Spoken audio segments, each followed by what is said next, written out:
We're entering an unusual time. Much like the cycle of a full moon, console launches get people talking, often driving them mad, arguing over things like teraflops and mega flips like it really matters.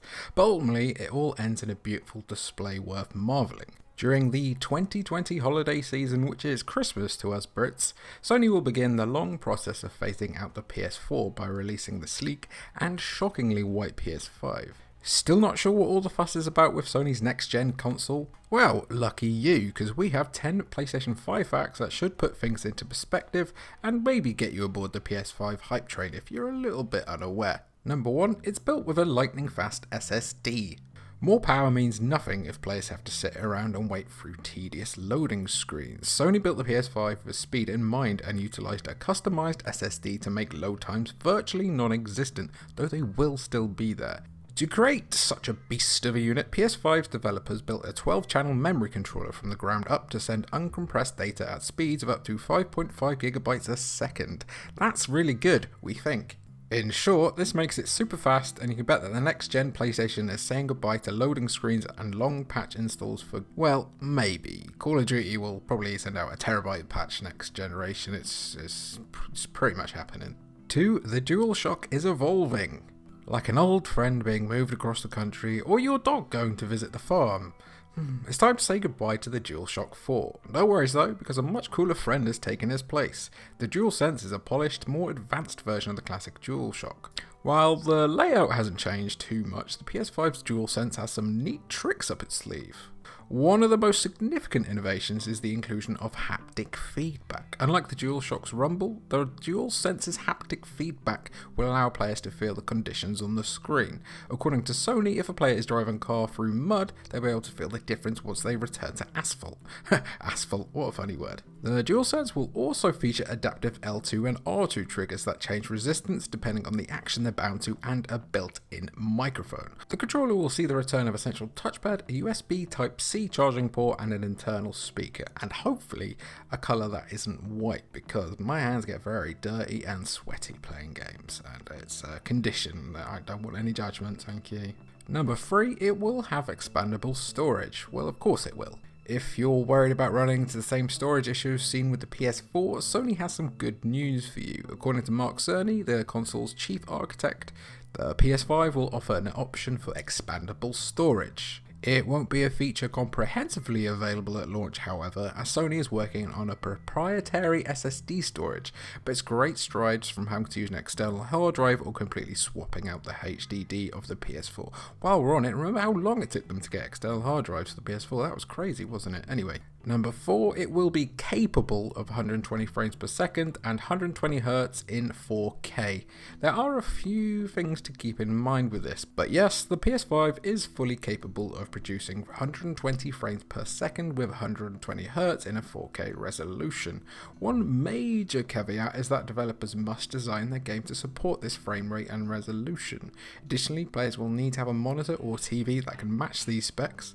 Unfortunately, that means shelling out quite a bit of money for a display. As if 4K weren't stunning enough, the PS5 is also optimized to support 8K. Again, you'll need quite a costly display to enjoy these visuals, but you should have saved enough money by 2030 when 8K is just a normal thing. Number 6, backwards compat is back.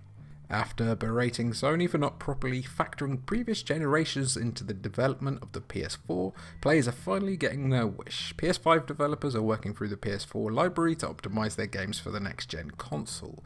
While there isn't a final number on how many PS4 games will work on the PS5, Jim Ryan, Sony Interactive Entertainment CEO, confirmed that more than 4,000 titles are being tested for backwards compatibility. Will NAC 1 and 2 be part of that? We can dream. We can dream. There has been no confirmation if PS1, PS2 or PS3 games are in the works or if the PlayStation Now streaming service will work on the PlayStation 5. However, due to the PS3's unusual system architecture, don't be surprised if it isn't supported. Number 7, it features 3D audio. The visuals of a game are only a fraction of the experience. To ensure PS5 games sound just as good as they look, Sony integrated Tempest 3D audio tech into the next-gen console. With the Tempest engine, developers will be able to make audio cues sound like they're coming from different directions. Let's say you're in an open room with 3 unique demons approaching from different sides. With Tempest, you'll be able to pinpoint which direction a specific demon is coming from based on its audio. Much like virtual reality, 3D audio is an immersion tactic intended to fully engross players in the experience. At launch, the PS5's 3D audio will work best with standard headphones, but future updates may optimize it for televisions and surround sound systems. Number 8, PSVR is back. Are you worried that your PSVR headset will be obsolete in the next generation? Well, don't be. Sony confirmed that the PlayStation VR would be compatible with the PS5. This is in line with a push for backwards compat with PS4 titles, but that doesn't mean a PSVR 2 isn't on the horizon at all. As for if there will be new virtual reality titles, that's yet to be detailed. None of the games featured during Sony's The Future of Gaming reveal event were listed as being VR compatible, but a PSVR 2 would help to improve on the decent but not amazing quality of the original PSVR. I love it, but it still has a long way to go. Number 9, the accessories get an upgrade. Ooh, accessories. The DualShock isn't the only thing seeing improvements in the next generation. When the PS5 launches, so too will a new array of peripherals. That's hard to say, peripherals. Among them is an HD camera designed with dual 2080p lenses. As of the console's reveal, Sony hasn't confirmed if the camera is primarily for streaming purposes or to work with upgraded VR hardware, or maybe even both. Sony is also releasing the Pulse 3D, a wireless headset that works with the console's 3D audio support. The cushioned earpieces and sleek design look like an upgrade from the PlayStation Gold wireless headset. PS5 owners will also benefit from a media remote, which has everything you'd expect from a modern media remote, including an option for voice commands, but don't worry, it's not another Kinect. And finally, at number 10, there will be 2 of them.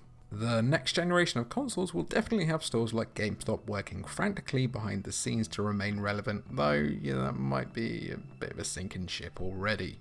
Sony's PS5 will have 2 versions available at launch to cater to different types of players. Those that love physical discs will want to opt for the standard version built with a 4K Blu-ray drive. There will also be a discless digital version for players that don't want a collection of boxes. Outside of the Blu-ray drive, the consoles will be identical and both will be able to play the same library of PS5 games. It will definitely be interesting to see how people pick. Will the cheaper nature of the digital version make the disc version a bit obsolete or out of date? Who really knows, but one thing is for certain, Sony wants to go all in on digital.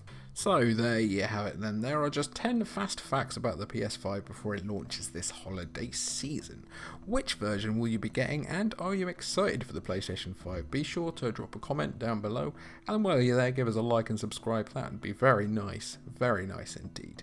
Thanks for watching.